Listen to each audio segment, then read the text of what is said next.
The podcast. One, and we're live. Welcome to the podcast. My name is John. Today we have Felix with us. How are you, Felix? I'm good, yeah. How are you, John? I'm great. And we have Molly. How are you getting on, Molly? I'm good. Fantastic. So today's episode is called Molly's Meanderings, and Molly has kindly agreed to come in to us to chat a bit about her gap year. So when did you go on this gap year, Molly? I suppose it started like after my leaving cert, so 2018 to 2019. And why did you decide to go on one? I was 16 doing my leaving cert, so I kind of had to take one. No one would take me in. Okay, fair. So when did you leave? What month? And where did you go first? So I kind of traveled around Ireland just after like the leaving cert, like June. Then July, I went to Norway for a race, and I kind of stayed in Norway for a month after that. So I was in Norway for all of July, basically. What kind of race? So it was a triathlon. Okay. There's a big thing. It's called the Norseman. It's part of like an extreme triathlon series. I didn't do it, my cousin was doing it, but I had a race in Norway at the same time, so I kind of traveled around Norway with them then afterwards. So where did you go in Ireland first before you went to Norway? I actually traveled around Donegal. Like I live in Donegal, but I've never like been around the whole county. Right. So yeah, I kind of went around everywhere in Donegal, and then I came to Galway, and then we went out to Clare.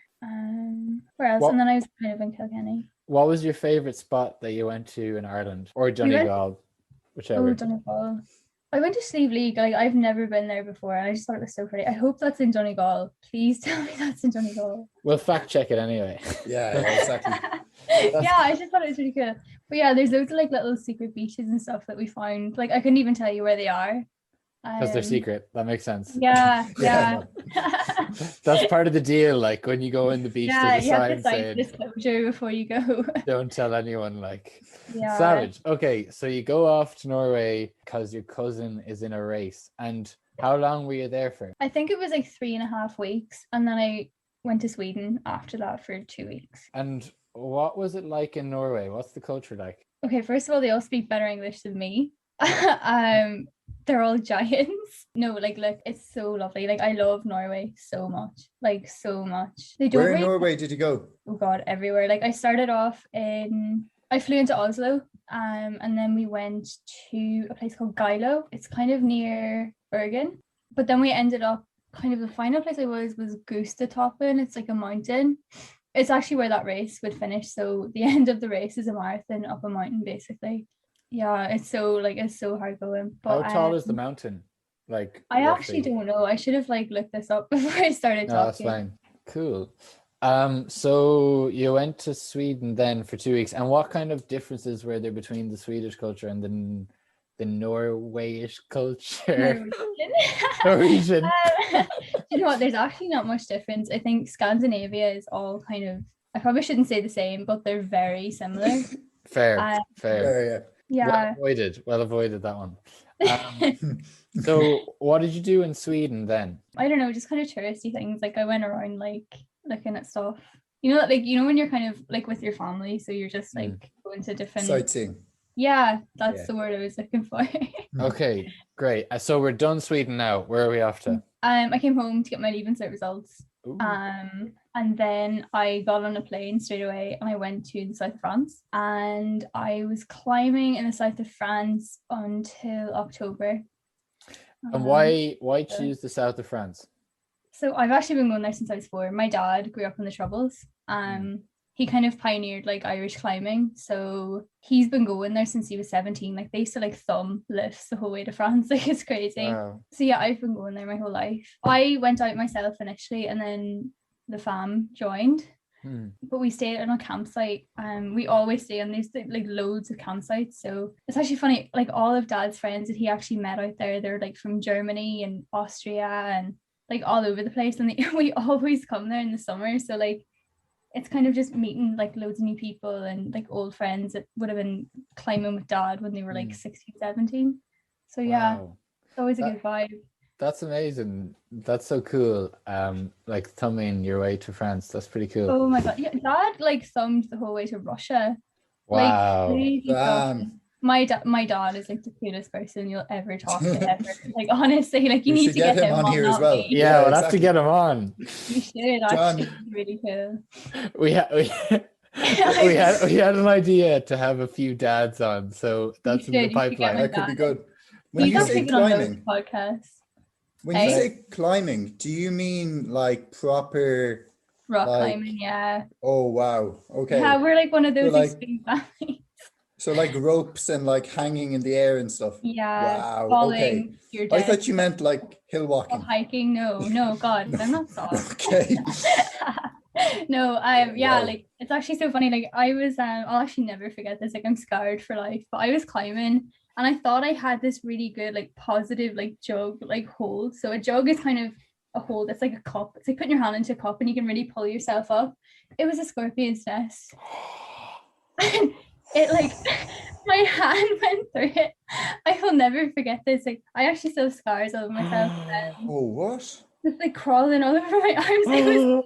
It was actually And you're just horrendous. suspended in air, like. Yeah, there was like a 300 like meter Did you drop keep holding? underneath me.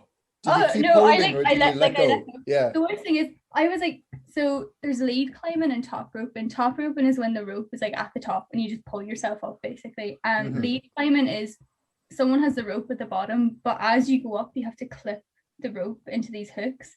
Okay. So I was lead climbing and I was maybe like 2 like reaches away from hooking in the next section of the rope. But because I hadn't reached that part yet, I fell like maybe 20 meters. Oh, that's terrifying. Yeah. Oh my god. That My wouldn't dad- be for me. Yeah, wouldn't be when I able was a to do kid, that. my dad used to just like let go of the rope and would like grab it like maybe I was like 2 foot away from the ground. Like just because like he's like trying to get rid of that fear of like falling, but like you never lose it, like ever. Wow. But yeah, I ended up in hospital having to get like anti-venom stuff. Oh my Um, god. Yeah, and like you have to check like your sleeping bag every night for like scorpions and everything. What does Wow. it say? But like, what does it feel like? It was awful. Like it was so like intense, like Really? throbbing pain. Yeah, I had like Oh. welts all over my arms. But How yeah, long did it take to recover? I was actually grand after a few days. Like it wasn't like no, like once you Back get treated, climbing again, like. yeah, never going back there. No, I don't know. I sound so extreme when that happens. Like it's very rare. Like that's just me being careless. Like Wow. That is nightmarish stuff. yeah. Amazing. Yeah, genuinely. So how long were you in France for? Is it 3-4 months? Oh wow, long time. Yeah, Not too I was there bad. for a long time. What area Um, of France? It's called the Verdon. So the Verdon Gorge is like I think it's the biggest gorge in Europe. It's Okay. like the most stunning place. Like you have to go.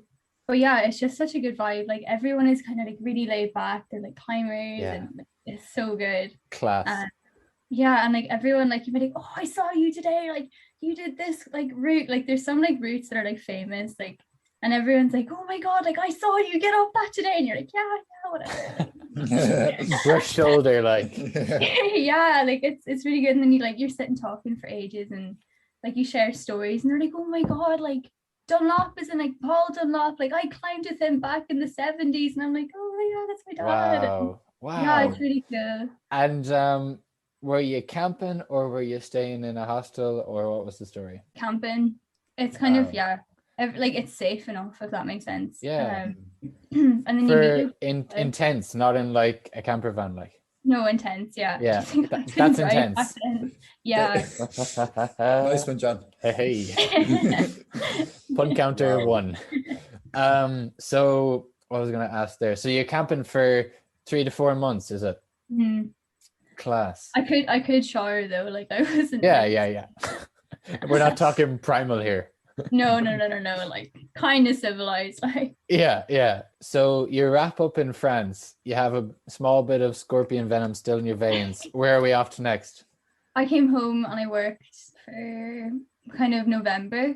But because I was like broke, I like worked like 3 jobs at a time and I was just exhausted. What were the 3 Yeah, jobs? I was lifeguarding at 5 a.m, Mhm. like in the pool, and then I come back and I go straight to work in a cafe and I'd be there from maybe like 12 until 3:30. And then I'd start work in a restaurant from 5 until close. Okay. Yeah, And how long did you do that for? like 4 weeks. Like I was dead after that. Like You I would was a be. shadow of my former self. Been there. Yeah. So after you've gotten a bit of bank, where do you head to next? I go skiing in Switzerland. Of course, the natural order of things. Oh yeah. So wow, that's really cool. What's Switzerland like? Full of very snobby, rich people. Really? Sorry to Yeah. any Swiss people who are listening. Oh, I know. Yeah, sorry guys. Not everyone. Not everyone. Sweeping general statement. Yeah. So, our friends, they have a chalet. They're like loaded. They have a chalet in Switzerland. So I was staying there for free. And it's right beside Eglon College, which is like a big posh finishing school. So Yeah. like you'd actually hear like, oh, like you're wearing Gucci tonight. Like, oh God, like Wow. really? Or Well, like, okay, yeah, yeah, or like, that's fair. oh my Yeah, God, okay. Dad wouldn't let me take the private jet to France this week. And I'm Oh like, my right, God. it's like a 5-hour bus ride. Oh, And lads. obviously I'm sure they've never like ridiculous amounts of money. And yeah, I just couldn't get over it. And I'm like this bit regnet from Donegal, and they're like, oh God, like So what was skiing like? I love skiing. Like I've been skiing since I was like 6. Hmm. But yeah, I don't know, like it's just like one of my favorite holidays. It's different. Like I hate like lying around. I don't know if it's because I'm like riddled with like ADHD, but like I just hate like lying by a pool. I hate like sun holidays. So yeah, it's like my vibe of the holiday. And like kind of doing you'd go- stuff. Yeah, like you'd be on the slopes like all day, and then you go to like après skis, and then you go home or you go out like after that. So yeah, it's always a good buzz. Wow. Okay, class. How long were you there for in Switzerland? I was there December, and then I came home for Christmas, and I went back in February. Back to Switzerland again.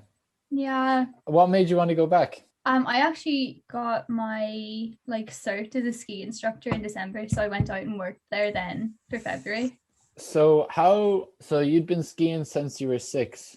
Yeah. So you're pretty good. So when did you do the training to become an instructor? Was it before Christmas that you did it? Yeah. I just saw that they were running a course, and I was like, look, like this would be something good to have. Like even for after like college, like I could go off and work. Like you can be a ski instructor anywhere that has snow. So you went there under the pretense that you were going to do this instructor course, right? Yeah, like I gotten in before I went over. Class. So then after Christmas you went there to kind of make some bank, or was it a pleasure ski? Okay. Oh no, you make like 45 euro an hour. Like it's so much money. What? Yeah, it's Drop so that bomb. Yeah, I know. Like, yeah, Wow. it's crazy. And like there's like it kind of coincided with like a midterm break in I don't know what country it was, but like all the schools would come over, and like actually there's a lot of ski instructors like our age.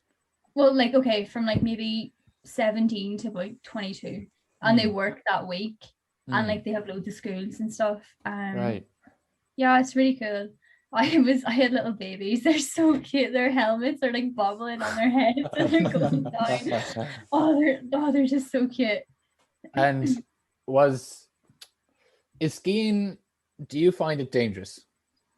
Yeah, like it can be. Like you do have to have your wits about you. Like I got like cleaned by this old man one day. I actually thought I broken my back.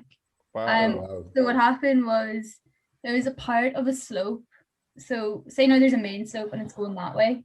I had to go across kind of this like laneway through trees to come out. And as I was coming out, this man, I just didn't see him. So like it was my fault because I was coming onto the main slope. He just hit me, and like I went like I'm like 50 kilos, like I'm really light. So and like you're going so fast, like I actually don't even know what speed you go when you're skiing like full tilt, but like you go fast. Wow, madness. And okay, so you finished up, got some bank in the bank from doing skiing instructing. Where are we off to next? I went back home, worked as a waitress from kind of the start of March. And then I went to the North Pole or the Arctic. That was kind of that trip. Then it started then. Okay. And how long were you there for? 3 months.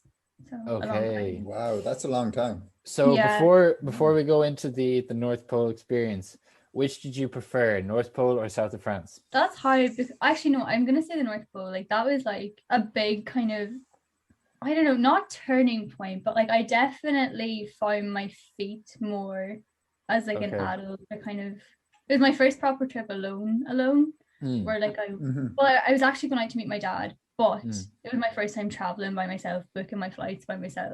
Okay. Big deal. Oh my god. And like there was so much like drama just to get there, like so much happened before, so yeah, it was good. So, And are you still 16 at this point? Oh no, I'm 17. You're 17, still okay. so young. I'm still a baby. yeah. Okay, so you get to, what's the region called in the Arctic? It's called Svalbard. I know some people call it Spitsbergen. That was like its original name. I think it's Dutch, so like Spitsberg is like kind of a big peak. Spitsbergen is like pointy mountain land, which is exactly what Svalbard is. Like it's just, it's crazy. It's like the Sahara Desert but white. You know, like all the big kind of sand dunes. It's like you can't even describe it, but like I actually remember flying over it and being like, oh my god. Like I was actually scared. Like I was like, what? Like, oh my, like, whoa. Like I can't even, oh yeah, I have no words. It was crazy. Wow. And how many people live there roughly? I think there's like 700 on like the whole island. Or no, maybe it's not 700. I think it's like, I'm gonna go in a limb and say 2,000. Okay. But maybe 700. I don't know. There's not a lot of people there either way. Like it's really not popular. How big is it? Like say compared to like a county in Ireland or something like that. I'd say it would be kind of like, I'm gonna say like all of kind of Northern Ireland. Okay. It could be a bit smaller. Like it's like an archipelago. Is that the right word? It's like a group of kind of islands together. Wow. And is there one main island like the Aran Islands, or what's the story? There's kind of main towns in it. So there's like Longyearbyen, which would be a mainly Norwegian town, and then there's like Pyramiden and Barentsburg. They're both Russian. Wow. Or Russian owned. There's actually a thing that's called the Svalbard Treaty. So I think Norway has main like sovereign over the kind of island, but Russia owns like certain towns. You need to look it up. It's really confusing. That's fair. I'll leave that for Felix to do. Yeah. Big brain time. I'll fact check that. So you're in the Arctic basically. What is the main standout things that are different to Irish life or normal everyday life? You can't go outside without having a rifle because polar bears like actively hunt humans. Yeah. Wait, what? Yeah, you can't leave. You need a rifle, or you can step outside and just see a polar bear just striding up the street, like right like past the shop. No, they usually don't come near the towns because they're so bright and kind of. Okay, you know, they kind of get scared off. Yeah, you can't actually leave the town on foot. You have to be on a snowmobile or in a car. Wow. Yeah. Wow. So you had to carry a rifle around with you? Yeah. Wow. I felt like such a badass. Like I had like this you army, would like yeah, I had this like army kind of buff. You have to cover your skin, otherwise it burns sometimes. Like depending on like the wind chill was like minus 64 degrees or something like that. I got a wind burn on my face, and it was like a carpet burn. It was awful. Oh man. Took ages to heal. One final question before we wrap it up. This has been great. Like, what is the frequency of like kind of polar bears encountering humans or vice versa? Like, is that a common thing to hear of someone get into trouble? Yeah, like when I was there, two girls, they went on a hike and they got mauled to death by a polar bear. What? Yeah. Wow. Yeah, like, and literally like the mountain, like I was looking at it like the same day they were killed. Like it's crazy. Wow. Yeah. And like polar bears are huge. So like, are you confident that the rifle's going to do something to them? Like, does that kill them? Like see, this is the thing. Like, I actually don't even think I could shoot a polar bear if it was coming at me. I'd be like, just eat me. Like, just eat me. You're in danger. It's okay. It's okay. I'll take one for the team. Wow. But yeah, like I don't know. You're supposed to carry around flares as well to kind of deter them. But they're actually doing a study and they're talking about microplastics. and they've only recently come into the Arctic. Like the Arctic Sea has only opened up recently, so there's a link between them. Microplastics making polar bears more aggressive. Wow. Oh wow, that's amazing. I'd hate to end on that morbid thought. know. So one more question. What was the most beneficial thing you learned from your year of traveling? That's actually really hard. I think I actually got more confidence. I think, yeah, I couldn't speak to people before. Okay. So better confidence in your like ability and your all that crack, like. Yeah, and I think I learned more about people and cultures and yeah, amazing. Like, amazing. Class. Yeah, thanks very much for coming on, Molly. That was amazing. This has been Molly's Meanderings. Thanks very much. That was really good. Thanks, Molly. Thank you. All right. See you later.